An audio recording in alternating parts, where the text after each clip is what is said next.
बात बताओ, सासुओं से मैं पूछता हूं, बेटी कब आती है तुम्हारे घर में गर्मी की छुट्टियों में? यहां रोज नाश्ता कौन बनाता है? बेटी आके बनाती है, बहू बनाती है? बहू बनाती है ना। रसोई कौन बनाती है? बहू बनाती है। चलो नौकरानी होगी, निर्देश तो बहू देती है ना, देखती है ना। बीमार हो जाओ तो बहू आके पूछती है, बीमार हो जाओ तो दवाई भले झुंझला के दे, गुस्से से दे, देगी बहू ही, पड़ोसिन देने वाली नहीं है। ध्यान रखना, कुछ भी करेगी, तकलीफ हो, दुख हो, संकट हो, बहू ही साथ में आती है। बेमन से आए या मन से आए, साथ तो बहू ही देती है ना। सुबह से उठती है, तुम्हारी व्यवस्था करती है, नाश्ता बनाती है, खाना बनाती है। एक बात ध्यान रखो, आप ईमानदारी से बताना, एक संत की सभा में बैठे हैं, बहू ज्यादा काम करती है या बेटी ज्यादा काम करती? ईमानदारी से बताना। बहू ज्यादा काम करती है ना, तो उसके बाद भी बेटी प्यारी क्यों लगती है, बहू प्यारी क्यों नहीं लगती है? वह उससे ज्यादा काम करती है, उससे ज्यादा ख्याल रखती है। बेटी तो 4 दिन को आती है, बहू जीवन भर साथ रहा करती है। एक बात याद रखना, भारतीय संस्कृति में किसी भी बेटी को लक्ष्मी नहीं कहा जाता है, बल्कि बहू को लक्ष्मी कह करके बुलाया जाता है। ध्यान रखना, किसी बेटी को किसी ने लक्ष्मी कहा है? कन्या भले कह दिया जाए, लेकिन लक्ष्मी का रूप नहीं दिया जाता है। रक्षा बंधन पर बेटी की जरूरत पड़ती है, लेकिन दीपावली जब आती है तो बेटी की नहीं, हाथों में दीप लिए हुए बहू शोभा दिया करती है। दीपावली तो बहू की हुआ करती है, दीप जलाती है। रक्षाबंधन पे तो राखी बांधकर चली जाएगी, मिठाई खाएगी, कुछ पैसे भी ले जाएगी। ध्यान रखना, कमर साहब आएंगे, खाएंगे, मजे लेंगे, लास्ट में बोल देंगे मजा नहीं आया, धत तेरे की, मर गए कर करके, उनने कह दिया मजा नहीं आया। बहू तो घर में ही रहती है ना, बहू तो लक्ष्मी है ना। आज तक किसी बेटी की आरती किसी मां ने नहीं उतारी होगी, लेकिन बहू जब घर में आती है तो सास को दीप लेकर उसकी आरती उतारना पड़ती है। बहू मंगल है, बहू शुभ है, बहू लक्ष्मी का रूप है, बहू सरस्वती का रूप है। जब वह बहू घर में आती है, तुम्हारे वंश को अंश प्रदान करती है, और जब उन्हें संस्कारित करती है तो यही बहू सरस्वती का रूप हो जाया करती है। ध्यान रखिए, और यही बहू लक्ष्मी का रूप हो जाती। बहुओं को लात मारना यानी लक्ष्मी को लात मारना के समान पाप हुआ करता है। ध्यान रखिए, बहुएं तो घर की शोभा होती है, प्राण होती है। बहुएं ना हो तो तुम्हें कोई दादी कहने वाला नहीं मिलेगा, तरस जाओगी। ध्यान रखना, नानी में तो ना ना ना ना ना ना लिखा है, दादी में तो दे दे दे दे दे लिखा हुआ है। मानिए, जितने भी रिश्ते हैं, आज तुम्हारा छोटा बेटा चाचा कहला रहा है तो बहू की वजह से, आज तुम ससुर जी कहला रहे हो तो बहू की वजह से, और आज तुम सासू मां कहला रही हो तो ये रिश्ते तुमने नहीं, उस बहू ने आकर तुम्हें रिश्ते दिए हैं। और तुम्हारे वंश के अंश को यदि बढ़ाया है तो बहू ने बढ़ाया है, किसी बेटी ने तुम्हारे वंश को आगे नहीं। बहू ध्यान रखना, कितनी भी पूजा कर लेना, 1 घंटा पूजा करना मंदिर में, स्वाध्याय करना, सामायिक करना, माला फेरना, भगवान महावीर ने कहा है शरीर और आत्मा में भेद करोगी तो सम्यक दृष्टि हो जाओगी, और बहू और बेटी में भेद करोगी तो मिथ्या दृष्टि हो जाओगी। ध्यान रखना, बहू बेटियों में भेद की रेखा मत खींचिए। कितना भी प्रवचन सुन लो, कितनी भी समाज सेवा कर लो, कितना भी धर्म कर लो, यदि बहू से नफरत करती हो तो आपकी पूजा पाठ सब एक पाखंड है, एक ढोंग है, कुछ नहीं होने वाला, इससे कोई कायाकल्प होने वाला नहीं है। ये पूजाएं तुम्हें स्वर्ग नहीं भेज सकती हैं, ये पूजाएं तुम्हें मोक्ष नहीं ले जा सकती हैं। कितना भी कर लेना, समाज में बड़ी बड़ी माला पहनने से कोई महान नहीं हुआ करता है। अरे एक बात याद रखना, ये समाज की मालाएं कोई हकीकत की नहीं हुआ करती हैं, 80% तो धोखेबाजी हुआ करती है। आपसे मैं निवेदन करना चाहता हूं, समाज के सम्मान में कोई व्यक्ति महान नहीं होता है, अपने घर में जो सम्मान पाता है वो दुनिया में महान हुआ करता है। अपनी बहू की नजरों में उठी हो क्या? अपने परिवार की नजरों में अच्छे बने हैं क्या? नहीं बनते हैं। दुनिया की नजरों में महान बन जाओ, कोई कीमत नहीं हुआ करती है। अपने घर की नजरों में ऊपर उठने का प्रयास करिए। मानिए, तकलीफ क्या हो जाती है? बहू लेने तुम ही जाती हो, शादी नहीं होती तो 10 जगह हाथ पैर जोड़ती हो, कुंडली मिलाती हो, मेरे लड़के की शादी करा दो। एक काम करना, युवाओं से मैं कहूंगा, शादी आदि करो ना। कुंडली मुंडली का एक अलग लफड़ा, इस चक्कर में कई कुंवारे घूम रहे हैं। मैं आपसे इतना ही निवेदन करूंगा कि अब की बार कुंडली मिलाओ तो अपनी मत मिलाना, है ना। किसी भी पंडित को दिखाना तो कहना जो लड़की मेरे घर आ रही, देख उससे मेरी मां की कुंडली मिल रही है या नहीं मिल रही है, मेरे पास उसे कितना रहना है, सबसे ज्यादा तो सासू के साथ। गड़बड़ घर वहीं से होता है, क्योंकि जो बहू आएगी अधिक से अधिक समय भाई परिवार में गुजारती, तुम्हारे साथ कितना गुजारेगी? सुबह जाओगे थके हारे दुकान जाओगे, शाम को लौटोगे दुकान से, रात को घंटे 2 घंटे बात करोगे, फिर नींद लग जाएगी, फिर चले जाओगे। गड़बड़ तो महाभारत कहां से शुरू होती है? बहुओं से और सासुओं से। मान क्या तकलीफ हो जाती है बहू के आने पर? एक बात बताओ, तकलीफ केवल इतनी है कि एक मां अपने बच्चे को, अपने बेटे को अपने अनुसार पालती है, अपने अनुभव से पालती है, अपने जीवन की दिशा से, दृष्टिकोण से पाल के बड़ा करती है। बच्चा मां के अनुसार पलता है। स्कूल से आता है, मम्मी मेरा बैग कहां है, मम्मी मेरे जूते कहां है, मम्मी मेरे कपड़े कहां है, मम्मी मेरा खाना कहां है। मम्मी को ढूंढता है बच्चा, जब तक शादी नहीं होती। ध्यान रखना, मम्मी को ही तो ढूंढता, मम्मी मम्मी हर चीज में मम्मी, बाजार चलना मम्मी, शॉपिंग करना मम्मी। ध्यान रखना, हर जगह मां के साथ घूमता है बच्चा। एक बात याद रखना, हर जगह वह मां को तलाशेगा। तकलीफ नहीं होती वहां, दुख है तो मां, सुख है तो मां, कहीं जाना है तो मां पापा, इसके अलावा कुछ नहीं होता है। लेकिन एक तकलीफ थोड़ी सी हो जाती है कि जब शादी होकर के वह आता है तो थोड़ा समय उसे पत्नी को भी देना पड़ता है। ध्यान रखिए, और जब ये समय हमारे समय में से कटने लगता है ना, तो मां को तकलीफ होने लगती है। ध्यान रखिए, ये नेचुरल बातें हैं, प्रैक्टिकली बातें हैं कि पहले आते ही साथ बेटा मां को ढूंढता था, अब बहुत से काम ऐसे हैं जो पत्नी के हवाले हो जाया करते हैं। और जब कोई काम, जब वह आवाज अपनी पत्नी को देता है और मां को नहीं देता, थोड़ी सी तकलीफ हो जाती है भीतर। ध्यान रखना, शादी के बाद जितनी मुश्किल सासू को होती है ना, उससे ज्यादा मुश्किल लड़के को भी हुआ करती है। ये मत सोचो कि केवल बहू को एडजस्ट करने में वक्त लगता है, परेशान होती है। ये लड़कों को भी बहुत दिक्कत, जब तक शादीशुदा लड़कों से पूछो, हमेशा कहते इससे तो, हाँ ये तुम क्यों बोल रही, उनको बोलने दो। ध्यान रखिए, 4 दिन को बेटी आ जाती है।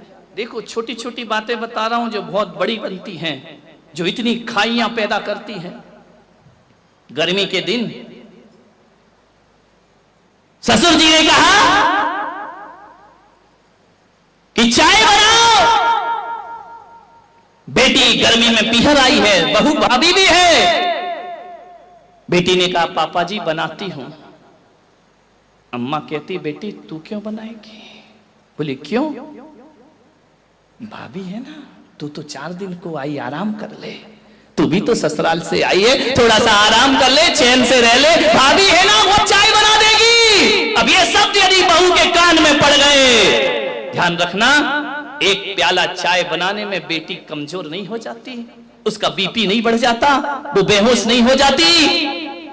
ध्यान रखना, एक प्याला चाय में कोई बहुत बड़ी मेहनत का काम नहीं था, लेकिन जब कोई सास ये शब्द बोलती है ना कि तू आराम कर, भाभी बनाएगी, ध्यान रखना एक प्याला चाय ने तुम्हारे दिलों की दूरियां बढ़ा दी। ध्यान रखिए, छलनी हो जाता है उस बहू का सीना। क्या फर्क पड़ता है यदि बेटी बना लेती तो। और मैं तो इन बेटियों से भी हाथ जोड़ के निवेदन करता हूं, 4 दिन को आई हो, पीहर में आग लगा के मत जाओ। ध्यान रखिए, आधी आग तो ये लोग भी लगाते हैं। आ गई क्या रक्षाबंधन पे, मिठाई खाओगी और आग उगल के जाओगी। ध्यान रखना, इतनी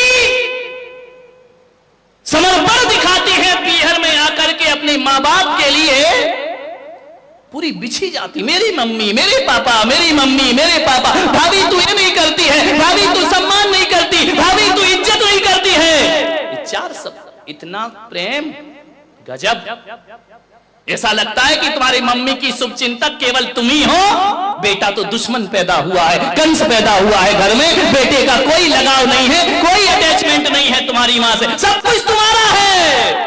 इतना भाई को व्यंग करोगी शादी के बाद, भाभी को व्यंग करोगी शादी के बाद, तू मम्मी का ख्याल नहीं रखता, तू पापा का ख्याल नहीं रखता है, इतनी बातें कर रही हो और ससुराल को नरक बना रखा है। ध्यान रखिए, इतनी ईमानदार होती तो तुम्हारी ससुराल भी स्वर्ग जैसी बन गई होती। जितना समर्पण माँ बाप को दिखाती हो ना 4 दिन में, उतना सास ससुर को दिखाओ, पलकों पे बैठोगी ससुराल में जाकर के। ध्यान रखिए, सोचना है, ससुराल नरक बना है। पीहर सुधारने की बातें करती है। मरने के बाद किससे मिलने जाओगे मेरे भाई? आपसे मैं पूछता हूं, कौन मिलेगा मरने के बाद? लोगों की ना जाने परंपरा कहां से आ गई कि कहीं किसी की मृत्यु हो गई, पूरा मोहल्ला जाता है, बैठता है। क्या करते हो वहां जाकर के?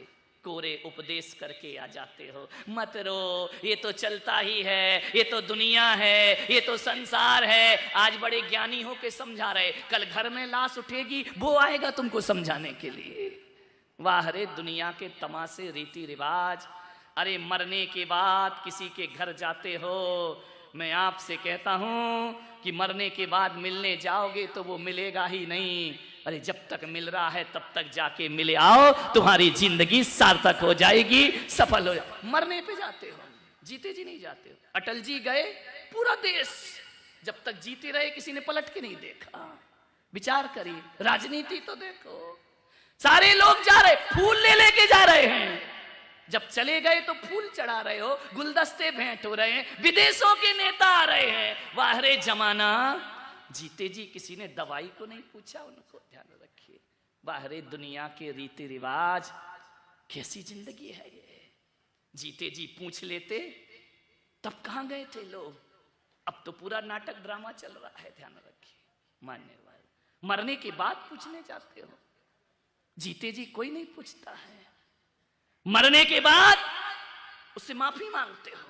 अरे पागल, जब लड़ा था, झगड़ा था, जी रहा था, तभी माफी मांग लेता तो वो भी शांति से जाता और तू भी शांति से अपनी जिंदगी जीता। मरने के बाद क्षमा करना, भगवान इसकी आत्मा को शांति देना।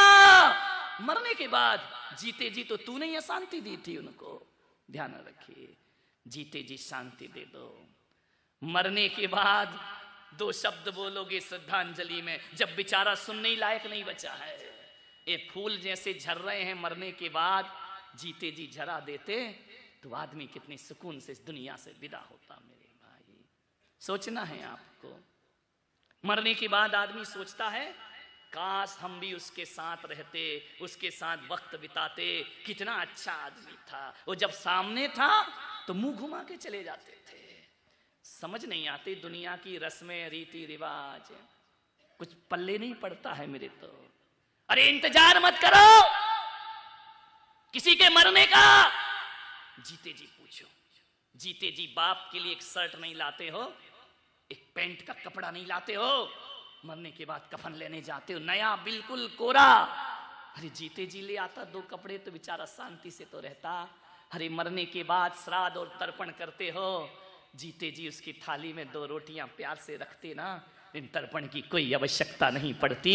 मरने के बाद फूल चढ़ाने वालों उसकी फोटो पे माला डलती है, जीते जी तो सूल चुभाते रहे।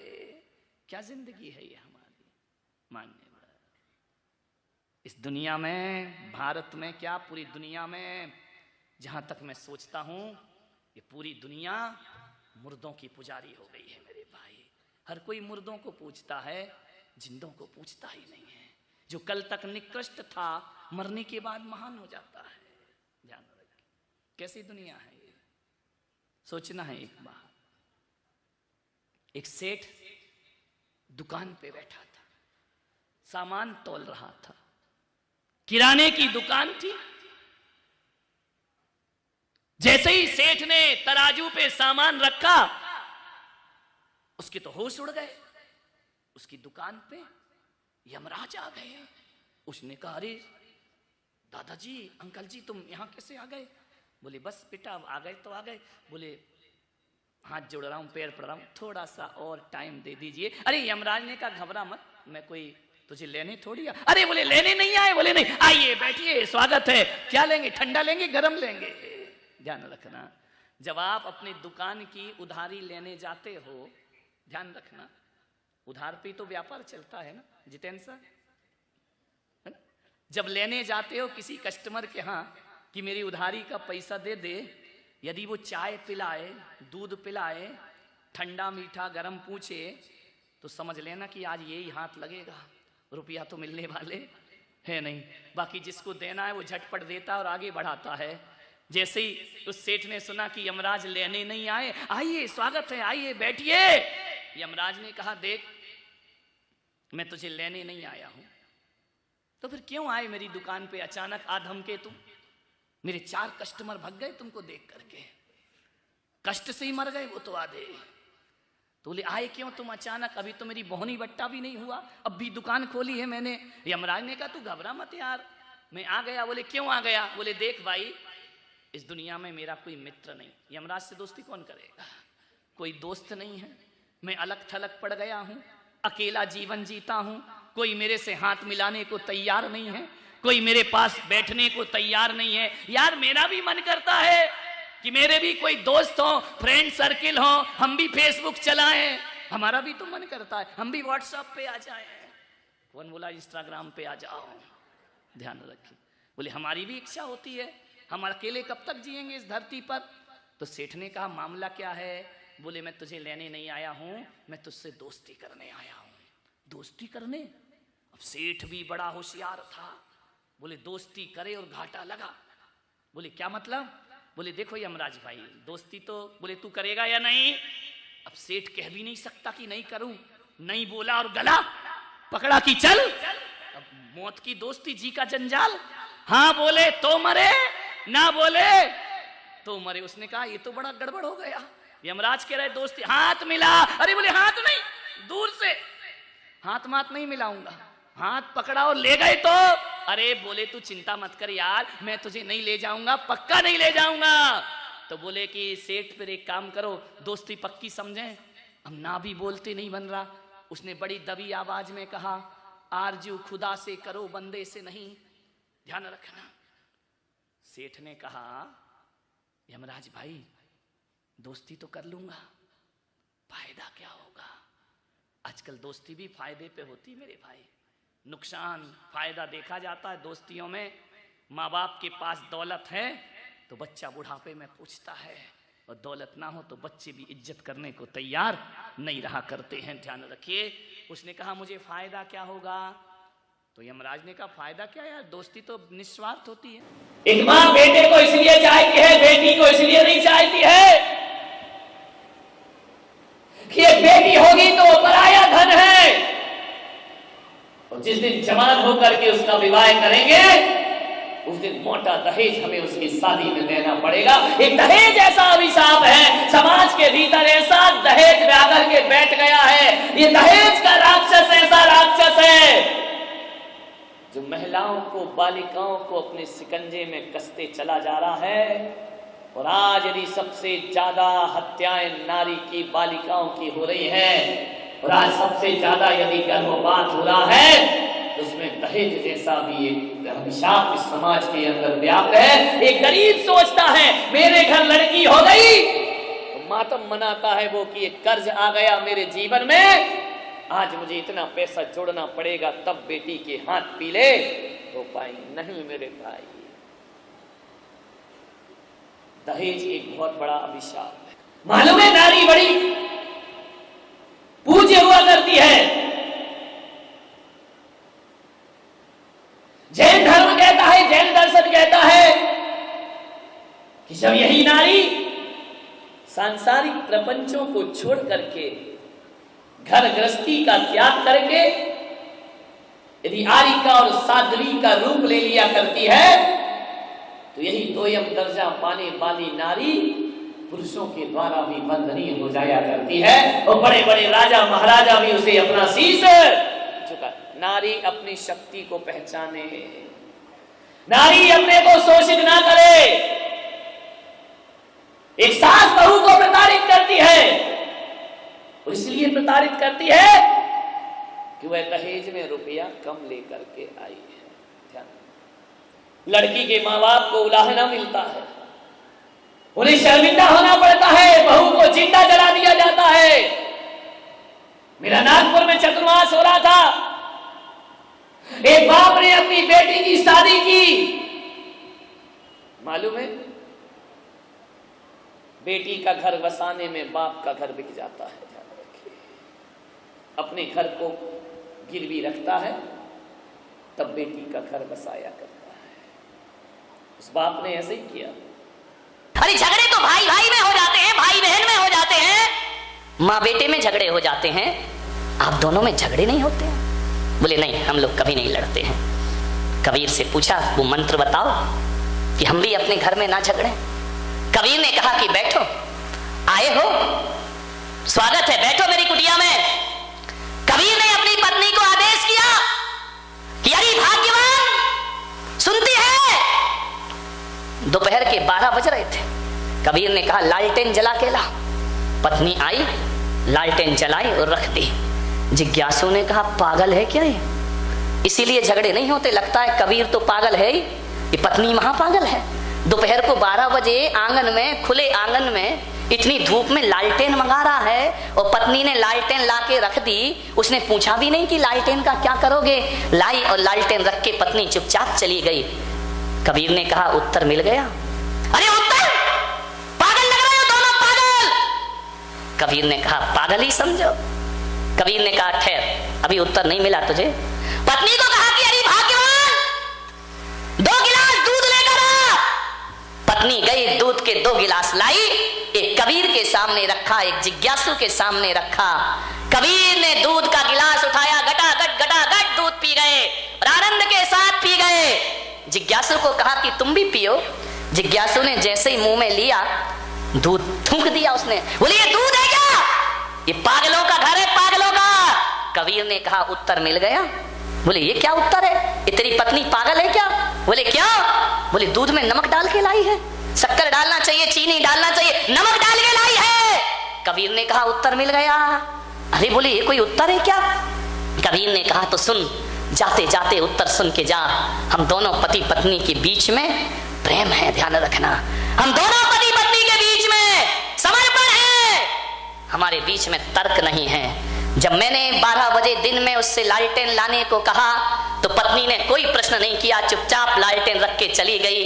जब पत्नी लालटेन लाने पे प्रश्न नहीं करती है तो धोखे से शक्कर की जगह नमक डल गया तो मैं भी उससे कोई प्रश्न नहीं किया करता हूं। और इतना ही ध्यान रख, यदि जीवन में आनंद को जीना है तो मैं भी बारामती वाले आपसे कह रहा हूं, एक कोटेशन में आपको दे रहा हूं। जहां दिन में 4 बार आपकी नजर पड़ती हो, दुकान में, ऑफिस में, घर में, मकान में, एक लाइन लिख के रखना। जहां दिन में 1000 बार देखते हो वहां लिख के रखना, जहां समर्पण है वहां स्वर्ग है और जहां तर्क है वहां नरक है। ध्यान रखिए, जहां समर्पण है वहां स्वर्ग है और जहां तर्क है वहां समर्पण से बड़ा सुख जीवन में कुछ नहीं हुआ करता है। अंधे से अंधा कहो तुरंत पड़ेगा टूट, धीरे धीरे पूछ लो कैसे गई थी भूत। ध्यान रखिए, अंधे को अंधा कहोगे तो तुरंत झगड़ा हो जाएगा। अंधे को अंधा कहकर बुलाओगे तो वो नाराज हो जाएगा। और धीरे धीरे पूछ लो, हे प्रज्ञा नयन